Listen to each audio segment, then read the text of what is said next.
Good morning. Welcome back to Venture Daily. Microsoft introduces an AI-driven diagnosis system to advance healthcare. Mark Zuckerberg announces a new Superintelligence Labs team at Meta with some exciting hires. And Oracle signs a record-breaking $30 billion cloud agreement, outpacing its current revenue model. I'm Jackson Fordyce. It's Tuesday, July 1st. Let's get you smarter before your first meeting.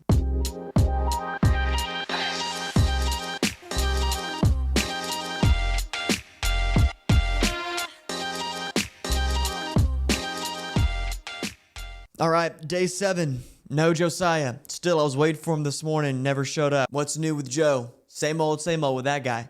Nah, I'm playing. He's coming tomorrow morning. We'll be back in the studio tomorrow morning to film July 2nd's episode of Venture Daily. We got a good show today. Before we hop into the show, I want to show something fun that happened on X yesterday. I made this video for Rainmaker. Shout out Augustus. Shout out Parker. Just a fun video. Hyping up Rainmaker, hyping up what they do, and in a really cool way.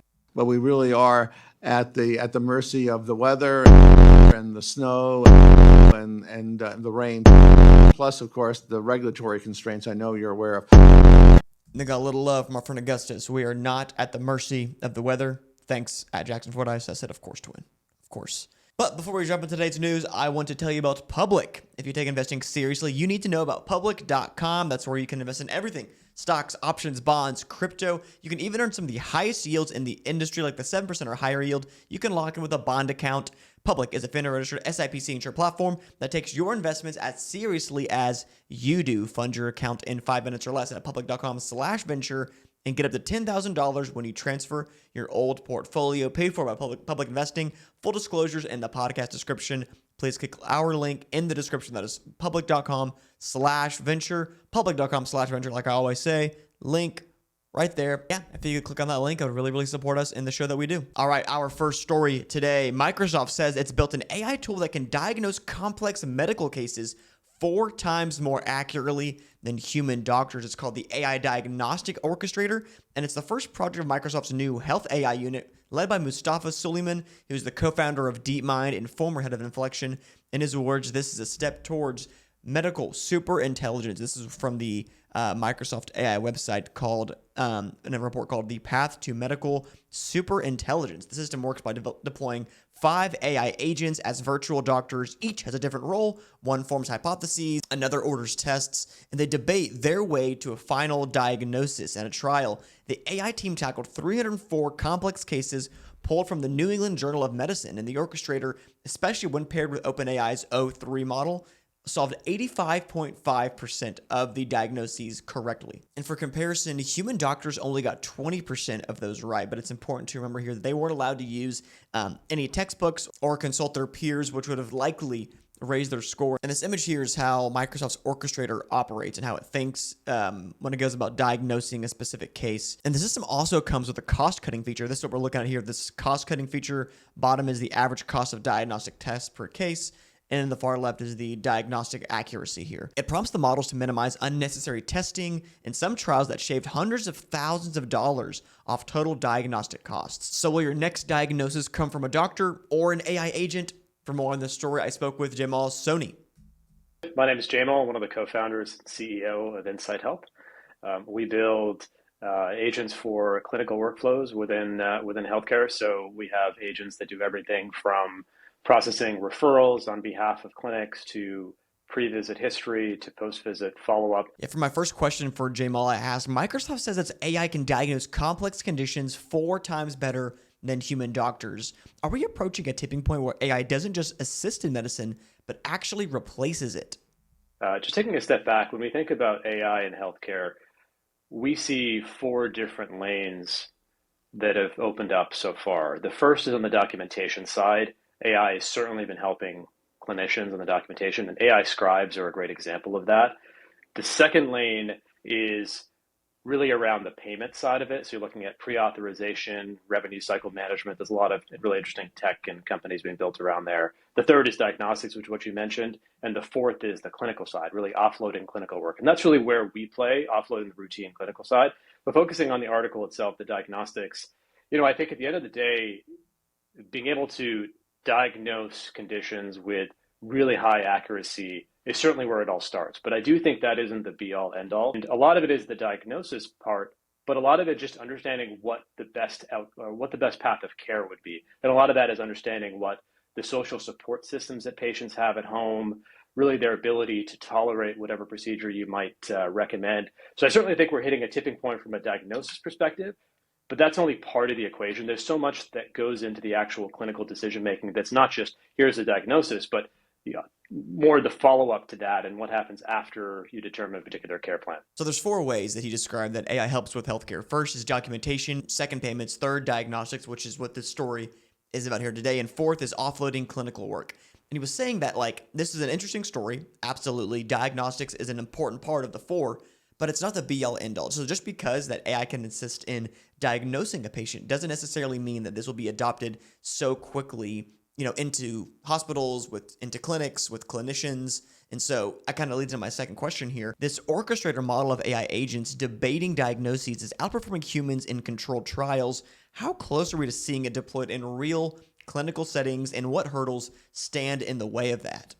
So ultimately, you always want the clinician in the loop. But what we're starting to see is, take radiology, for example. We're starting to see some really interesting companies surfacing up, potentially if you're looking for early stages of cancer, surfacing up suggestions to clinicians, or other companies that are surfacing up guidelines or suggested differential diagnoses. The idea is that you're starting to see some of that more just supporting and assisting clinicians. But ultimately, I think we're pretty far away from fully handing over the keys to AI. I think we'll start to see this gradual adoption just in the form of those key nudges or suggestions. Because, they're like with every industry, you have, the top 1% of diagnosticians that can probably figure out pretty much, any of the conditions that are thrown at them. But it is very much a bell curve. And I think supporting the clinicians and also clinicians that are earlier in their career, supporting them to bring them as close to that top 1% is really where I see this starting.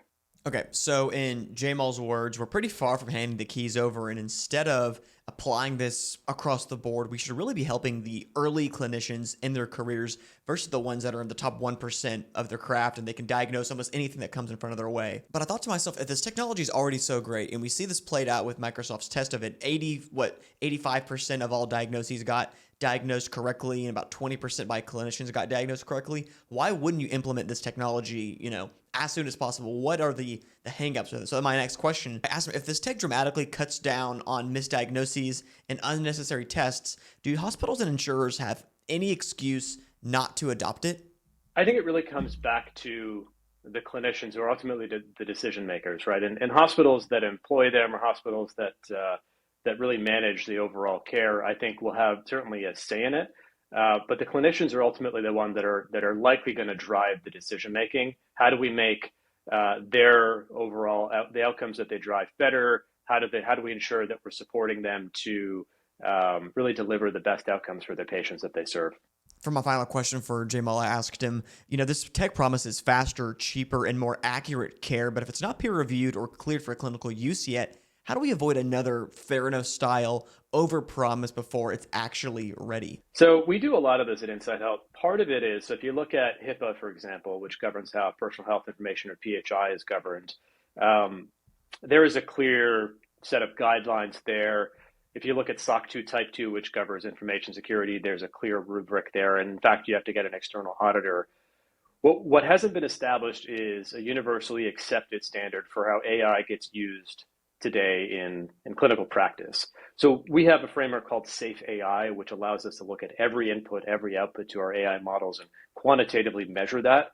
Something like that will ultimately have to be, what is ultimately required so that companies like ours and folks that are deploying AI in really a clinical setting can quantitatively measure that and track that over time. Because AI at its core is a statistical process. So ultimately, if a model deviates from whatever the underlying training set was, or over time, a concept called hallucination, how do you detect and prevent that early? I think it really comes down to when that AI standard gets defined, how do companies stay ahead of that, and how do you actually measure the outputs, especially given the impact to potentially patient care and patient outcomes and things like that. Thank you, Jaimal, for being on the show today.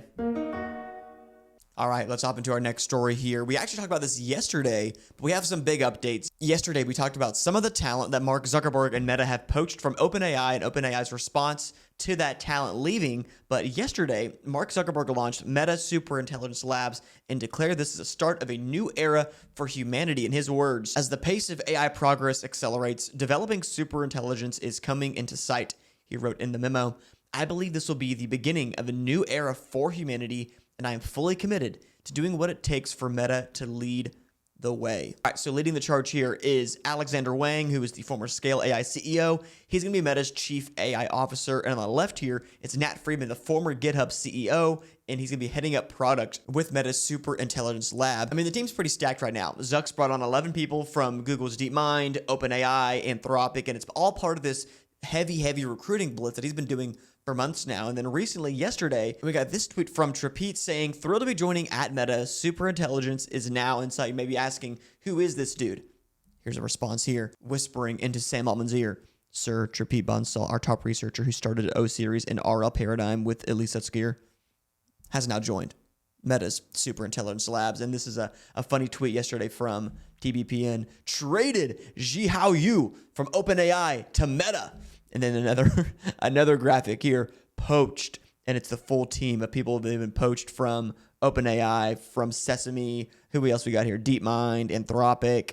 Yeah, a pretty stacked list of people now leaving their companies to join Mark's Superintelligence Lab team. It's pretty insane what he's doing over there, and so we're excited to see Adventure Daily. If there's any other new hires, we'll keep you updated. Any new updates, if Sam Altman responds, if anyone from Gemini or DeepMind or at the Google team at large responds to these poaches from Mark Zuckerberg and his team. All right, quick story to finish the day. We're talking about every 20-something in Austin's former employer, Oracle. Oracle just landed a cloud deal worth $30 billion, more than the size of its entire cloud infrastructure today. The company disclosed the agreement in the regulatory filing Monday without naming the customer and said the revenue will start flowing fiscal year of 2028. So this is the perspective that I want to put it into. Oracle's entire cloud infrastructure revenue over the last year was $10.3 billion.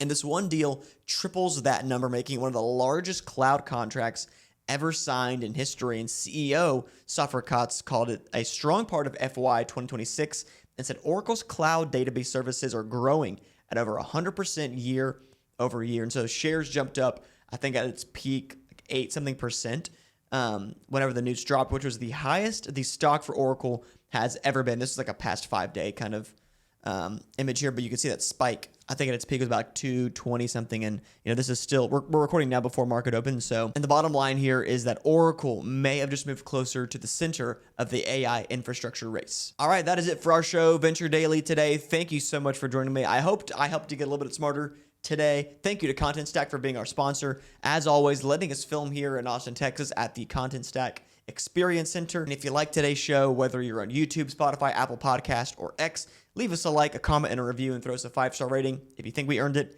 And as always, I'll see you tomorrow morning here at Venture Daily.